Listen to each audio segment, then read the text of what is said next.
Exact অ্যামাউন্টও মনে পড়ছে না। এছাড়াও অনেক ফ্রি অ্যাপ পাবেন, ফ্রি অ্যাপ আছে যেগুলো আর কি ওইখানে থিওরি কোশ্চেন আছে, অনেক থিওরি কোশ্চেন আছে। সো এইগুলো যদি আপনি আমার মনে হয় যে 1-2 মাস প্র্যাকটিস করেন তাহলে আপনার আর কিছু লাগে না। সো এইখান থেকে আপনি এক্সাম ওখান থেকে মক টেস্টও দিতে পারবেন, ওই অ্যাপসে মক টেস্ট দেওয়ার সুবিধা আছে। তারপর আপনার ওইখানে বা কিছু হ্যাজার্ড টেস্ট দেওয়ার সুবিধা আছে। আমি আসছি ওই হ্যাজার্ড নিয়ে আর কি আসবো। তো ফার্স্টে যেটা হবে থিওরিক্যাল টেস্ট, যেটা এটা 50 মার্কের একটা টেস্ট থেকে আপনি আউট অফ 50 আপনাকে 46 পেতে হয়, প্রবাবলি 46। হ্যাঁ, তো 46 পেলে আপনি এখানে পাশে বলে গ্রহণযোগ্য আর কি। আর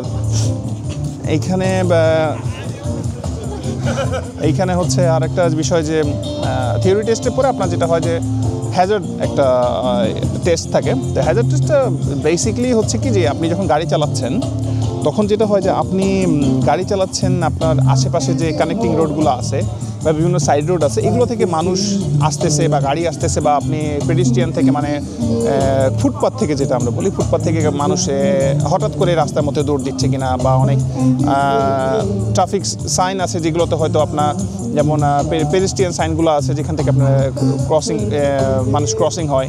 সো এগুলো থেকে মানুষ ক্রসিং হচ্ছে কিনা, আপনি হঠাৎ করে কেউ আপনার সামনে চলে আসলো, গাড়ির পাশ থেকে কেউ আপনার সামনে চলে আসলো, এগুলোকে হ্যাজার্ড বলে।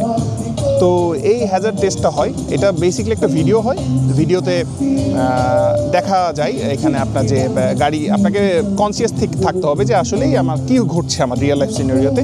তো তখন যেটা হয় যে ভিডিওতে আপনাকে মাউসে ক্লিক করতে হয় যে আপনি কত তাড়াতাড়ি হ্যাজার্ডটা ডিটেক্ট করতে পারছেন। সো যত তাড়াতাড়ি আপনি ডিটেক্ট করবেন আপনার পয়েন্টটা তত বেশি। সো এইখানে প্রবাবলি এটা মনে হয় 5 পয়েন্ট থেকে শুরু হয়, যে আপনি একদম আর্লি ডিটেক্ট করছেন, সো ইউল গেট 5 পয়েন্টস। আপনি তারপরে আস্তে আস্তে এটা কমতে 1 পর্যন্ত আসে, দেন এটা 0। সো এরকম একটা হ্যাজার্ড টেস্ট হয়। এটা প্র্যাকটিক্যাল টেস্টের থিওরি টেস্টের পরপরই হয় এটা। তো হ্যাজার্ড টেস্টে আপনি হ্যাজার্ড টেস্ট মোটামুটি মার্ক থাকে 80 আউট অফ 80, প্রবাবলি এটা 60, এটা 48 বা এরকম 48 বা সামথিং এরকম পেলে পাস হয় মনে হয়। এটা 40 বা 45 আমার ঠিক মনে নেই। এটা আপনি ইউকে গভর্নমেন্ট ওয়েবসাইটে দেখে নিতে পারবেন পুরো অ্যাকচুয়ালি এটা কত মার্ক পেলে হ্যাজার্ডটা আর কি পাস করবেন।